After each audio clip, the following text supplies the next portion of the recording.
सत्य तो एक ही है, बात प्राचीन काल की है। ऋषि उद्दालक अरूणी के पुत्र का नाम था श्वेतकेतु। श्वेतकेतु को पढ़ना लिखना भाता नहीं था और वह सदैव खेल कूद में ही मग्न रहता। बचपन बीत जाने के बाद भी श्वेतकेतु का मन सदैव खेल कूद में ही लगा रहता। विद्या प्राप्ति के प्रति श्वेतकेतु का कभी ध्यान नहीं जाता था।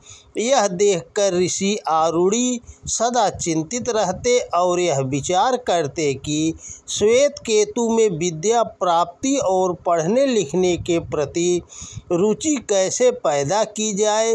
वे अपने पुत्र पर कोई उपदेश भी थोपना नहीं चाहते थे, क्योंकि वे यह सोचते थे कि यदि श्वेतकेतु में नैसर्गिक रूप से बदलाव आता है तभी वह बदल सकता है। वे उसे तदनुरूप वातावरण उपलब्ध करने की सोचने लगे और उस हेतु उन्होंने सबसे पहले श्वेतकेतु की संगत बदलने का विचार किया। उन्होंने श्वेतकेतु को उन बालकों की संगत में रहने को प्रेरित किया जो ब्रह्म मुहूर्त में उठकर नित्य क्रिया से निवृत्त हो आसन प्राणायाम भगवत ध्यान और स्वाध्याय आदि किया करते थे। वे सभी पढ़ते लिखते थे, वेदों का पाठ करते थे और समय पर खेलते कूदते भी थे। उन बालकों की संगति का असर धीरे धीरे श्वेतकेतु पर भी होने लगा। श्वेतकेतु भी अब अपने साथियों की तरह ब्रह्म मुहूर्त में उठकर स्नान कर आसन प्राणायाम ध्यान आदि का अभ्यास करने लगा। वह भी स्वाध्याय व वेदों का पाठ करने लगा। अब वह भी वेद की ऋचाओं को गुनगुनाने लगा था और उनके अर्थों को जानने का प्रयास भी करने लगा था।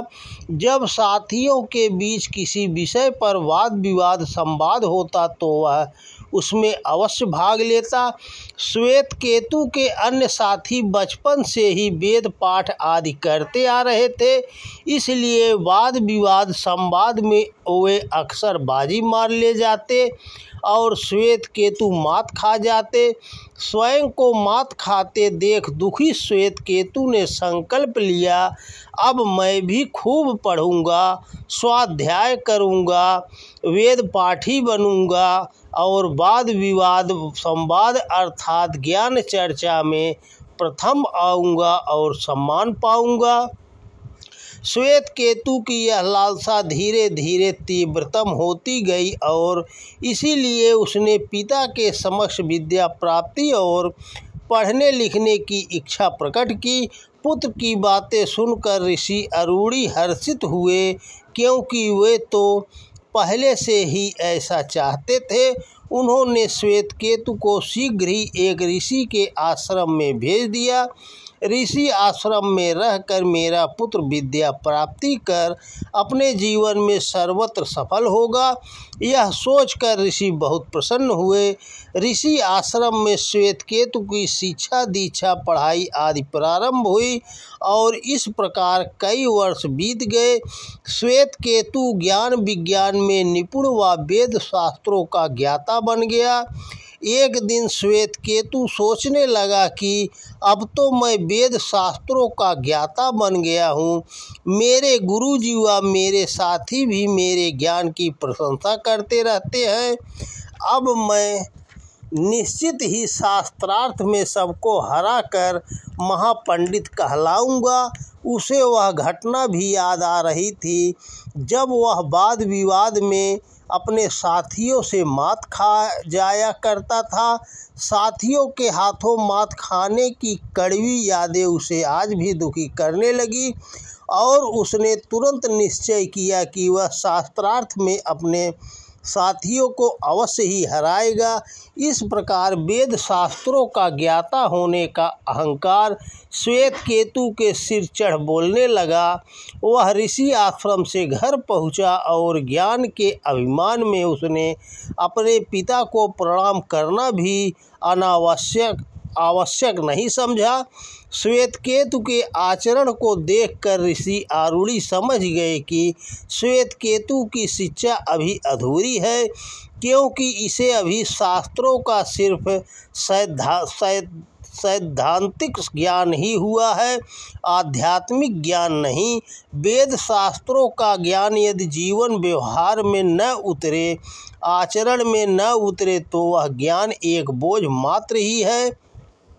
जब विद्या व्यक्ति के व्यवहार में उतरती है तो वह उसे विनम्र बनाती है, विनयी बनाती है। और श्वेतकेतु तो प्रणाम करना भी भूल गया। वह विद्या उसके जीवन व्यवहार में अभी उतरी नहीं। ऋषि आरूढ़ी क्षुब्ध हुए पर शांत रहे।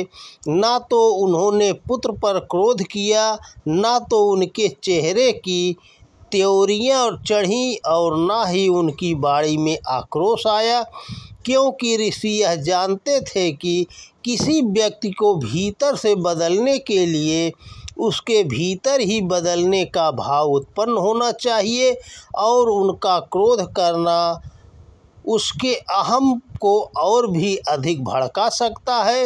वे मधुर स्वर में बोले, पुत्र श्वेतकेतु, तुम 12 वर्षों तक ऋषि आश्रम में अनुशासन पूर्वक रहकर विद्या अध्ययन कर घर लौटे हो। तुमने सब कुछ पढ़ा है, जाना है, वेद और उपनिषद भी तुम्हें याद है, परंतु तुम मुझे एक प्रश्न का उत्तर दे सकते हो? श्वेतकेतु बोल उठा, पिताजी, मैंने 12 वर्षों तक अध्ययन किया है और मैं पारंगत होकर लौटा हूँ। आप जो भी पूछना चाहें पूछ ले। ऋषि आरूढ़ी पहले तो श्वेतकेतु की ओर कुछ देर देखते रहे, फिर कुछ धीमे स्वर में बोले, कुछ नहीं पुत्र, बस मैं तो सिर्फ यह जानना चाहता था कि संसार में वह एक वस्तु क्या है जिसको जानने से सबका ज्ञान हो जाता है। श्वेतकेतु ने पिता का प्रश्न सुना और सोच में पड़ गया। वह बार बार सोचने लगा, वह एक वस्तु क्या हो सकती है? वह एक वस्तु कौन सी हो सकती है जिसके जानने से सबका ज्ञान हो जाता है? वह अपनी बुद्धि पर बार बार जोर लगाता रहा, प्रयास करता रहा, पर उस प्रश्न का कोई उत्तर उसकी बुद्धि नहीं दे सकी। अंत में जब उसे पिता के प्रश्न का उत्तर नहीं सूझ सका, तब वह लज्जित और विनयी होकर अपने पिता से उस प्रश्न का उत्तर जानने की प्रार्थना करने लगा। उसे अपनी भूल का भान हुआ। वह अपने पिता के चरणों में गिर पड़ा और हाथ जोड़कर कहने लगा, हे भगवान, जिस एक वस्तु को जान लेने से सब कुछ जाना जा सकता है, उसे मैं नहीं जानता। लगता है मेरा ज्ञान अवश्य ही अभी अधूरा है। आप ही कृपा करके मुझे उस एक वस्तु के बारे में बताइए जिसे जानने से सब कुछ जाना जा सकता है। ऋषि आरूढ़ी अपने पुत्र को दुलारते हुए बोले, वत्स श्वेतकेतु, वह वस्तु सत्य है। एक बार सत्य के स्वरूप को जान लेने से, पहचान लेने से सब कुछ जान लिया जाता है। फिर संसार में कुछ भी जानने को शेष नहीं रह जाता। श्वेतकेतु को यह बात समझ में नहीं आई। उसने फिर प्रश्न किया, पिताजी, संसार तो बड़ा विराट है, संसार रंग बिरंगा है, संसार में विविध प्रकार के जीव हैं, प्राणी हैं, वनस्पतियां हैं, विषय है, वस्तु है, व्यक्ति है। सभी जीवों, वस्तुओं, व्यक्तियों, वनस्पतियों का परिचय भी अलग अलग है, परंतु आप कहते हैं कि इन सबों का परिचय केवल एक सत्य को जानने मात्र से हो जाता है। मेरी समझ में यह बिल्कुल नहीं आया। ऋषि श्वेत केतु को समझाने लगे, वत्स सत्य एक है पर उसके रंग अनेक है। यह बात अभी भी श्वेत केतु की समझ से परे थी। उसने पुनः प्रश्न किया, पूज्यवर क्षमा करें, पर आपके हाथ की अंगूठी और किसी कन्या के गले का हार दोनों अलग अलग नहीं है क्या? पुत्र, यही तो मैं तुम्हें बताना चाहता हूँ। तुमने जिसे दो कहा वह एक ही स्वर्ण के दो रूप है। अंगूठे में भी स्वर्ण है और हार में भी स्वर्ण है। उसी एक स्वर्ण के अंगूठी और हार दो अलग अलग नाम है, अलग अलग रूप है। स्वर्ण रूपी वस्तु एक ही है पर उसके नाम, रूप, रंग, कार्य अलग अलग हैं। इस बार श्वेत केतु गंभीर हुए। ऋषिवर श्वेत केतु को पुनः समझाते हुए बोले, हे पुत्र, यह नाम, रूप, रंग, कार्य, स्वरूप जगत में अलग अलग दिखते अवश्य हैं, पर वे अलग अलग रूप एक ही सत्य के अलग अलग अथवा भिन्न भिन्न आभास हैं। सत्य तो एक ही था, एक ही है और एक ही रहेगा। वह सत्य ही ब्रह्म है। उस सत्य रूपी ब्रह्म के संकल्प से तेज उत्पन्न हुआ, फिर जल उत्पन्न हुआ और उसके बाद अन्न उत्पन्न हुआ। जगत की सभी वस्तुएं तेज, जल और अन्नमय है। जहाँ प्रकाश है वहाँ तेज तत्व है, जहाँ द्रव्य है वहाँ जल तत्व है और जहाँ कठोरता है वहाँ अन्न अथवा पृथ्वी तत्व है। परंतु पिताजी, प्रकाश रूप अग्नि में भी तो अनेक रंग है। श्वेत केतु ने पुनः प्रश्न किया, हाँ वत्स, अग्नि में लालिमा तेज की है, सफ़ेदी जल की है और श्यामता पृथ्वी की है। इसी प्रकार अन्न की तीन क्रियाएं हैं, विष्ठा, मांस और मन। उसी प्रकार जल में स्थूल भाग से मूत्र, मध्यम भाग से रक्त और सूक्ष्म भाग से प्राण बनता है।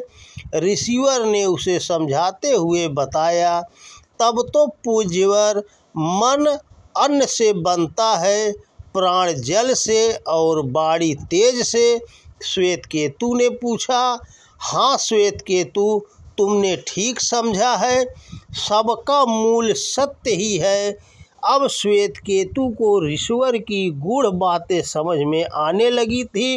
वह गंभीर होकर बोला, तात, तब तो देव व प्राणी सभी एक ही सत्य के अलग अलग स्वरूप हैं। ऋषि आरूढ़ी बोले, यही तो सत्य है वत्स, और यह सत्य अणु की भांति सूक्ष्म है।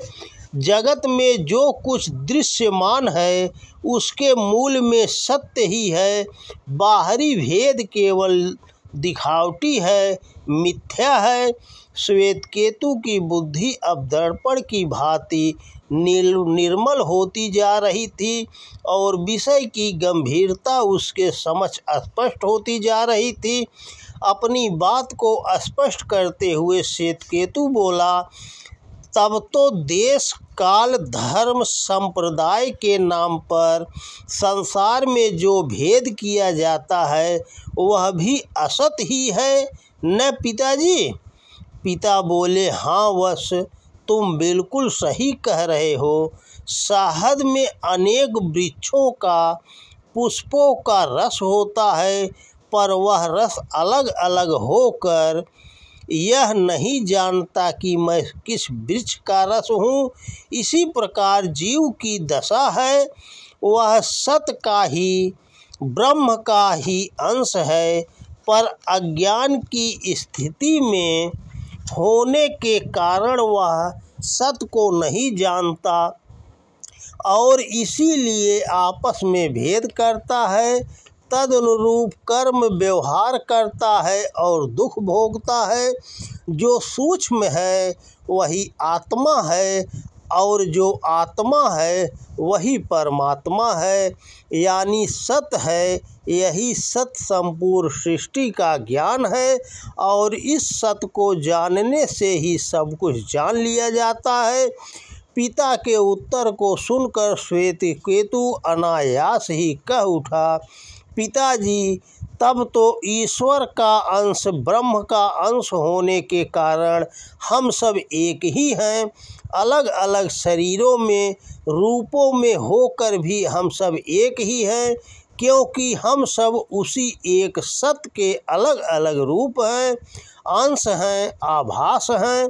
इस पर ऋषि बोले, हाँ वत्स, हम सब एक हैं और उस एक सत्य को वेद शास्त्रों को कंठस्थ कर लेने मात्र से नहीं जाना जा सकता है। वेद शास्त्रों में ब्रह्म के विषय में जो कुछ कहा गया है, उस सत्य को जानने के लिए अपने हृदय गुफा में स्थित आत्मा में ब्रह्म का सदैव ध्यान करते रहना आवश्यक है। उस ब्रह्म का आत्मा में निरंतर ध्यान करते रहने से ब्रह्म की अनुभूति होती है, सत्य का साक्षात्कार होता है और हमारी जीवन दृष्टि बदल जाती है। जीवन दृष्टि के बदलने से हमारे जीवन जीने का तरीका भी बदल जाता है। हृदय में, आत्मा में सदैव भगवत चेतना की अनुभूति होने से हम सृष्टि के कण कण में भगवत सत्ता की अनुभूति करते हैं। हमें हर वस्तु में, व्यक्ति में, प्राणी में वह एक ब्रह्म ही दृष्टिगोचर होता है। हम आत्मवत सर्वभूतेषु की दृष्टि से ही सबको और सब कुछ देखते हैं। फिर हमें यह अनुभव होता है कि शास्त्रार्थ सत्य को प्रकाशित करने मात्र के लिए ही किया जाना चाहिए, किसी को परास्त करने या अपमानित करने के लिए नहीं। ऋषिवर की बातें सुनकर श्वेतकेतु उस एक सत्य को जानने के लिए अब उस ब्रह्म का निरंतर ध्यान करने लगे, स्वाध्याय करने लगे और फिर स्वभावतः ही सबके प्रति सत व्यवहार, मधुर व्यवहार करने लगे। वेद शास्त्रों में कही गई बातें उनके स्वयं के आचरण से भी प्रकट होने लगी। तो दोस्तों नमस्कार, वीडियो पसंद आए तो ज़्यादा से ज़्यादा शेयर करें। जय हिंद, जय भारत।